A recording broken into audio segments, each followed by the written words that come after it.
പ്രവർത്തിച്ചത് ഇന്ത്യയാണെന്നറിയാതെ പാകിസ്ഥാന്റെ പുകഴ്ത്തൽ.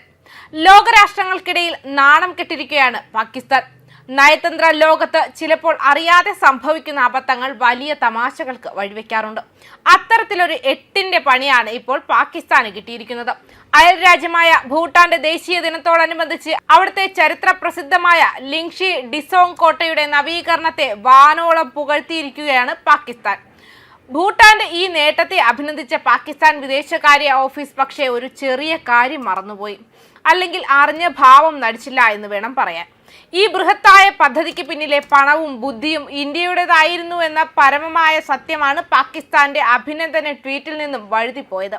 ഭൂട്ടാൻ രാജ്യത്തിന്റെ ദേശീയ ദിനത്തോടനുബന്ധിച്ച് പാകിസ്ഥാൻ വിദേശകാര്യ ഓഫീസ് എക്സിൽ പങ്കുവച്ച കുറിപ്പാണ് ഇപ്പോൾ ചർച്ചകൾക്ക് വിധേയമായിരിക്കുന്നത്. ലിങ്ഷി ഡിസോങ്ങിന്റെ പുനരുദ്ധാരണത്തെ അവർ അങ്ങേയറ്റം പ്രശംസിച്ചു. ഭൂട്ടാൻ രാജ്യത്തിന്റെ ദേശീയ ദിനത്തോടനുബന്ധിച്ച് അവിടുത്തെ ജനങ്ങൾക്കും സർക്കാരിനും ഞങ്ങളുടെ ഹൃദയംഗമമായ അഭിനന്ദനങ്ങൾ. ഇതായിരുന്നു പാകിസ്ഥാന്റെ പോസ്റ്റ്. ഭൂട്ടാന്റെ പൈതൃകം സംരക്ഷിക്കപ്പെട്ടതിൽ സന്തോഷം പ്രകടിപ്പിച്ച പാകിസ്ഥാൻ ഈ പദ്ധതിയുടെ യഥാർത്ഥ ശില്പികൾ ആരാണെന്ന് അന്വേഷിക്കാൻ മറന്നുപോയി.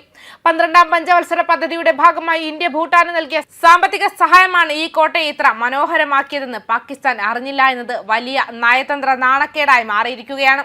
ഭൂട്ടാന്റെ സാംസ്കാരിക പൈതൃകം സംരക്ഷിക്കുന്നതിൽ ഇന്ത്യ വഹിക്കുന്ന പങ്ക് നിസ്സാരമല്ല. ലിങ്ഷി സോങ് പദ്ധതി അതിനൊരു ഉദാഹരണമാണ്. ഭൂട്ടാന്റെ 12ാം പഞ്ചവത്സര പദ്ധതിക്കായി ഇന്ത്യ വകയിരുത്തിയ $400 മില്യൺ ബജറ്റിൽ നിന്നാണ് ഈ നവീകരണത്തിനുള്ള തുക കണ്ടെത്തിയത്. 2018 ആരംഭിച്ച ഈ നവീകരണ പ്രവർത്തനങ്ങൾ ഏകദേശം 7 വർഷമെടുത്താണ് പൂർത്തിയാക്കിയത്. ഭൂട്ടാന്റെ സാംസ്കാരികവും അടിസ്ഥാന സൗകര്യപരവുമായ വികസനത്തിന് ഇന്ത്യ നൽകുന്ന നിരന്തരമായ പിന്തുണയുടെ ഫലമാണ് ഇന്ന് പാകിസ്ഥാൻ കണ്ട് അത്ഭുതപ്പെടുന്ന ഈ കോട്ട.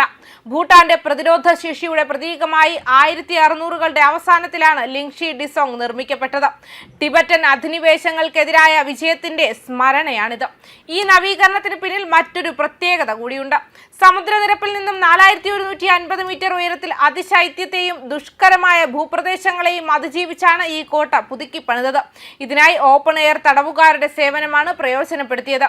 ഇത്തരം കഠിനമായ വെല്ലുവിളികൾ അതിജീവിച്ച് ഇന്ത്യയുടെ സഹായത്തോടെ ഭൂട്ടാൻ പൂർത്തിയാക്കിയ പദ്ധതിയെയാണ് സ്പോൺസറെ പോലും തിരിച്ചറിയാതെ പാകിസ്ഥാൻ അഭിനന്ദിച്ചിരിക്കുന്നത്. ഈ നയതന്ത്ര പിഴവ് പാകിസ്ഥാന് വലിയ തോതിൽ നാണക്കേടുണ്ടാക്കിയിട്ടുണ്ട്. ഒരു അന്താരാഷ്ട്ര പദ്ധതിയെ പ്രശംസിക്കുമ്പോൾ അതിന് പിന്നിലെ സാമ്പത്തിക ഉറവിടം ആരെന്ന് പോലും പരിശോധിക്കാതെ അഭിനന്ദനവുമായി ഇറങ്ങിയത് പാക് വിദേശകാര്യ വകുപ്പിന്റെ ഗൗരവമില്ലായ്മയാണ് കാട്ടുന്നത്. ഇന്ത്യ നിർമ്മിച്ചു നൽകുന്നതും ഇന്ത്യ പണം മുടക്കുന്നതുമായ പദ്ധതികളെ ഇന്ത്യയുടെ പേര് പറയാതെ പ്രശംസിക്കാൻ പാകിസ്ഥാൻ കാണിച്ച ആവേശം ഇപ്പോൾ അവർക്ക് തന്നെ വിനയായിരിക്കുകയാണ്. ഭൂട്ടാന്റെ സാംസ്കാരിക അഭിമാനമായ ലിങ്ഷി സോങ് ഇന്ന് തിളങ്ങി നിൽക്കുന്നത് ഇന്ത്യയുടെ ഉറച്ച പിന്തുണ കൊണ്ടാണ്. ഈ വിരോധാഭാസം തിരിച്ചറിയാതെ പാകിസ്ഥാൻ നടത്തിയ പ്രശംസ ഭൂട്ടാൻ ഇന്ത്യ ബന്ധത്തിന്റെ ആഴം എത്രത്തോളം ഉണ്ടെന്ന് ലോകത്തെ ഒരിക്കൽ കൂടി ഓർമ്മിപ്പിക്കാനേ സഹായിച്ചിട്ടുള്ളൂ. ഇന്ത്യയുടെ പണം കൊണ്ട് ഭൂട്ടാൻ പണിത കോട്ട കണ്ട് പാകിസ്ഥാൻ കൈയടിക്കുമ്പോൾ ആ കൈയടി യഥാർത്ഥത്തിൽ ഇന്ത്യയുടെ നയതന്ത്ര വിജയത്തിനുള്ള അംഗീകാരമായി മാറുകയാണ്.